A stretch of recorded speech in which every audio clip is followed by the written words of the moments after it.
Hi hello வணக்கம் and welcome to ஜெரிஷாஸ் kitchen. இன்றைக்கி இந்த வீடியோவில் நம்ம எல்லாருடைய ஃபேவரட் ரெசிபியான ரவா கேசரி எப்படி செய்கிறதுன்னு பார்க்க போகிறோம். அதுவும் மணலாக எப்படி செய்கிறதுங்கிறது தான் இந்த வீடியோவில் நான் டீட்டெயிலாக சொல்லியிருக்கேன். வீடியோவை ஸ்கிப் பண்ணாமல் பாருங்கள். வீடியோக்குள்ளே போகிறதுக்கு முன்னாடி நீங்கள் நம்ம சேனலில் ஃபஸ்ட் டைம் பார்க்குறீங்கன்னா மறக்காமல் சப்ஸ்கிரைப் பண்ணிவிடுங்க. கூடவே இந்த பெல் ஐக்கானையும் கிளிக் பண்ணிவிடுங்க. இப்போ நம்ம ப்ரிப்ரேஷன் பார்க்கலாம். ரவா கேசரி செய்கிறதுக்கு முதல்ல நம்ம திராட்சையும் முந்திரி வறுத்தெடுக்க போகிறோம். அதுக்கு ஒரு பேனை ஹீட் பண்ணி நான் 1 ஸ்பூன் கீ சேர்த்துக்கிறேன். இப்போ எடுத்து வச்சுருக்கிற நட்ஸை நம்ம நெய்யில் வறுத்து எடுத்துக்கலாம்.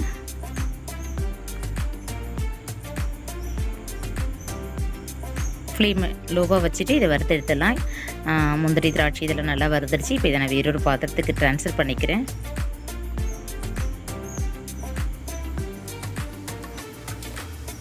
இப்போ மறுபடியும் அதே பேனில் 1 ஸ்பூன் நான் கீ சேர்த்துக்கிறேன். கூடவே 1 ஸ்பூன் எண்ணெயும் சேர்த்துக்கிறேன். இந்த மெஷர்மெண்ட் கப்பால் 1 கப் ரவா எடுத்திருக்கேன். இதை நம்ம இப்போ வறுத்து எடுக்க போகிறோம். ஸ்டவ்வை மீடியம் ஃப்ளேமில் வச்சுட்டு நல்லா ரவையை வறுத்துக்கோங்க. இதுதான் நான் உங்களுக்கு ஃபஸ்ட்டு டிப்பாக சொல்லுவேன். கண்டிப்பாக நீங்கள் ரவா கேசரி செய்யும்பொழுது ரவாவை நம்ம நல்லா வறுத்தால் தான் நமக்கு பர்ஃபெக்டான மெத்தடில் ரவா கேசரி வரும்.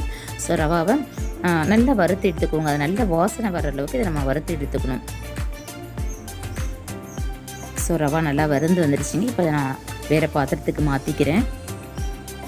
இப்போ அந்த கடாயிலே நம்ம தண்ணி சேர்க்க போகிறோம்.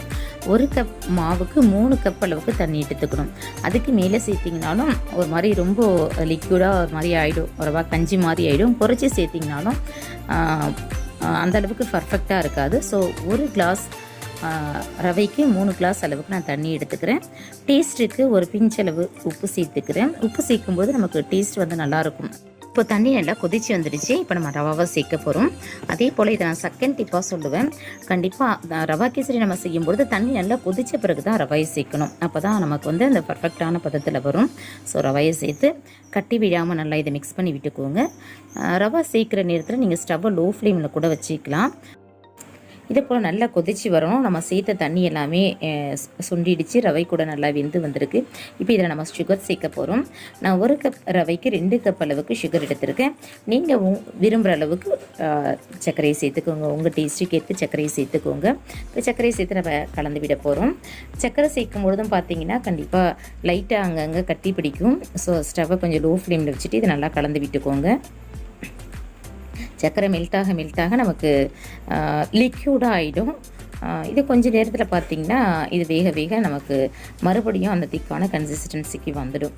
ஸோ அது வரையும் நல்லா கலந்து விட்டுக்கோங்க. ஸோ கட்டிகள் விடாமல் இதை கொஞ்சம் கை விடாமல் நல்லா கலந்து விட்டுக்கிட்டே இருங்க.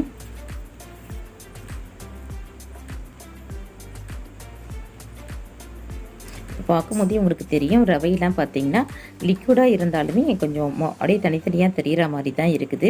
இப்போ இதில் நான் ஃபுட் கலர் சேர்க்க போகிறேன். ரவா கேசரினாவே கேசரி பார்த்துனாவே இதை கண்டிப்பாக கலர்ஃபுல்லாக இருந்தால் தான் நல்லாயிருக்கும். ஸோ நீங்கள் விரும்புகிற ஃபுட் கலரை அதில் சேர்த்துக்கோங்க. நான் ஆரஞ்சு கலர் சேர்த்துருக்கேன். இப்போ இதையும் சேர்த்து நல்லா கலந்து விட்டுக்கலாம். இது கூட நான் 1 ஸ்பூன் அளவுக்கு சமையல் எண்ணெய் சேர்த்துக்கிறேன். கல்யாண வீடுகளில் செய்யக்கூடிய கேசரியில் பார்த்திங்கன்னா நெய்யை விட அதிக அளவில் எண்ணெய் தான் சேர்ப்பாங்க. நம்ம நெய் அதிக அளவில் சேர்க்கும்பொழுது திகட்டுற மாதிரி ஆகிடும். ஸோ எண்ணெயும் சேர்த்து செஞ்சோம்னாக்க கேசரி வந்து டேஸ்ட் வைஸ் நல்லாயிருக்கும். இப்போ இது நான் வாசனைக்காக ஒரு 1/4 டீஸ்பூன் அளவுக்கு ஏலக்காய் பவுடர் சேர்த்து இது நல்லா கலந்து விட்டுக்கலாம். பார்க்கும்போதே உங்களுக்கு தெரியும் கேசரி பார்த்திங்கன்னா நல்லா மணலாக வந்திருக்கு. ஸோ இதை நம்ம சரியான பர்ஃபெக்டான அந்த மெத்தடை நம்ம ஃபாலோ பண்ணும்பொழுது நல்லா ரவை வறுக்கிறதுலேருந்து அதை தண்ணி சேர்க்குறதுலேருந்து இதெல்லாம் நம்ம பர்ஃபெக்டாக செய்யும்பொழுது கண்டிப்பாக உங்களுக்கு இதே போல் கிடைக்கும். இப்போ இது கூட நான் வறுத்து வச்சுருக்கிற நட்ஸை சேர்த்துக்கிறேன். கூடவே 1 ஸ்பூன் அளவு நெய் சேர்த்துக்கிறேன். நெய் சேர்த்து இதை நல்லா கலந்து விட்டுக்கலாம். அவ்வளோதாங்க, நம்மளுடைய கேசரி வந்து பார்த்திங்கன்னா நல்லா பர்ஃபெக்டாக சூப்பராக ரெடி ஆகிடுச்சு. கண்டிப்பாக ட்ரை பண்ணி பாருங்கள். இந்த ரெசிபி பற்றின உங்களுடைய நீரான கருத்துக்களை மறக்காமல் கமெண்ட்ஸில் சொல்லுங்கள். இந்த வீடியோ உங்களுக்கு பிடிச்சிச்சுன்னா லைக் பண்ணுங்கள், ஷேர் பண்ணுங்கள். மறக்காமல் நம்ம சேனலை சப்ஸ்கிரைப் பண்ணுங்கள். கூடவே இந்த பெல் ஐக்கானையும் கிளிக் பண்ணுங்கள். மீண்டும் வேறொரு நல்ல ரெசிபியோடு நான் உங்களை சந்திக்கிறேன். தேங்க்ஸ் ஃபார் வாட்சிங். Take care and bye.